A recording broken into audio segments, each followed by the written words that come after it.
Assalamualaikum warahmatullahi wabarakatuh. Hello everyone, welcome in my YouTube channel. Hari ini saya bersama teman-teman saya akan melakukan presentasi dengan materi toleransi dan menghindarkan diri dari tindak kekerasan. Kali ini saya ditemani 3 teman saya dari kelas 11C. Yang pertama ada Aura Amanda Karismaya nomor absen 4.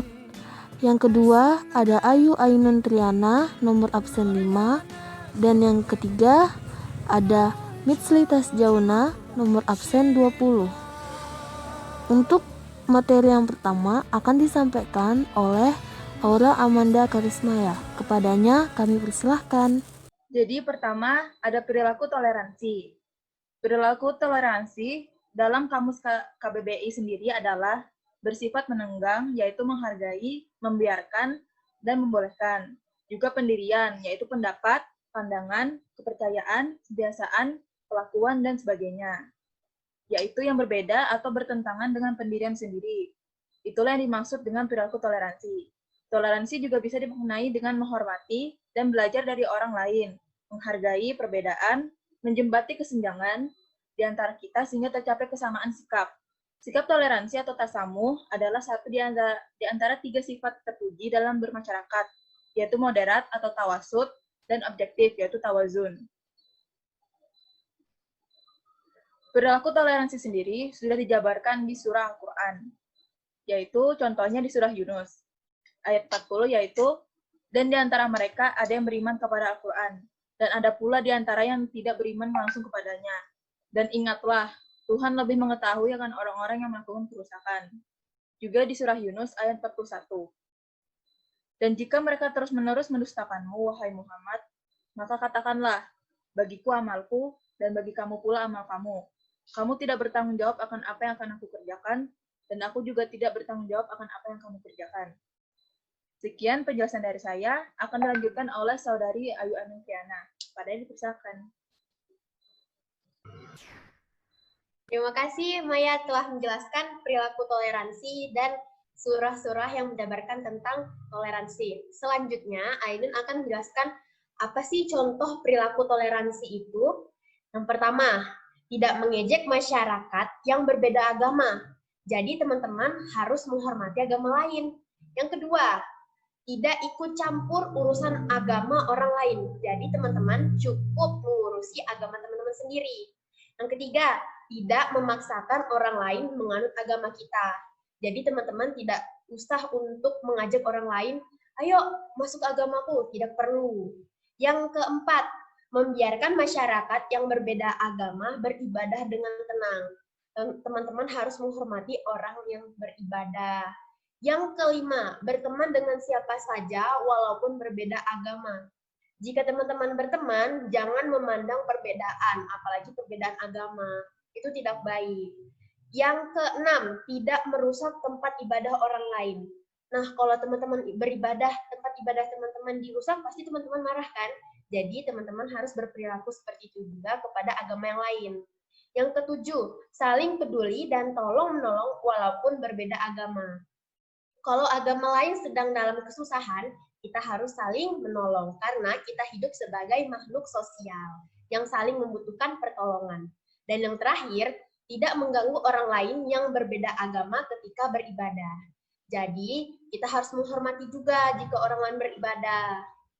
Nah, selanjutnya saya akan menjelaskan tentang perilaku menghindari kekerasan. Next. Sebagai sebuah agama yang mengedepankan kedamaian sesuai dengan namanya Al-Islam, yang berarti kedamaian atau keselamatan, agama Islam sangat mencela adanya tindakan kekerasan. Apabila yang diatasnamakan agama, adapun beberapa ayat maupun hadis yang seakan-akan isinya menganjurkan kekerasan, maka harus dipahami secara kontekstual dengan melihat situasi dan kondisi di mana dan kapan ayat tersebut diturunkan. Asbabul nuzul atau asbabul nuzul. Nah, selanjutnya pemahaman yang tekstual apabila sepotong-sepotong tanpa pemahaman yang mendalam terhadap kaidah ulumul Quran hanya akan menjerumuskan orang pada tindakan fanatisme, buta yang berujung pada tindakan kekerasan dan anarkisme bahkan terorisme. Islam sangat melarang perilaku kekerasan atas nama apapun terhadap orang yang mau hidup damai dengan kita. Jadi sekian penjelasan dari saya, akan dilanjutkan oleh Saudari Eka Septiana. Silahkan.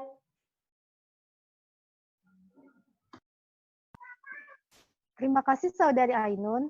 Jadi teman-teman, tindakan kekerasan sendiri sudah dijabarkan dalam surah Al-Maidah ayat 32 yang berbunyi, oleh karena itu kami tetapkan suatu hukum bagi Bani Israel bahwa barang siapa yang membunuh seseorang manusia bukan karena orang itu membunuh orang lain atau bukan karena membuat kerusakan di muka bumi, maka seolah-olah dia telah membunuh manusia seluruhnya.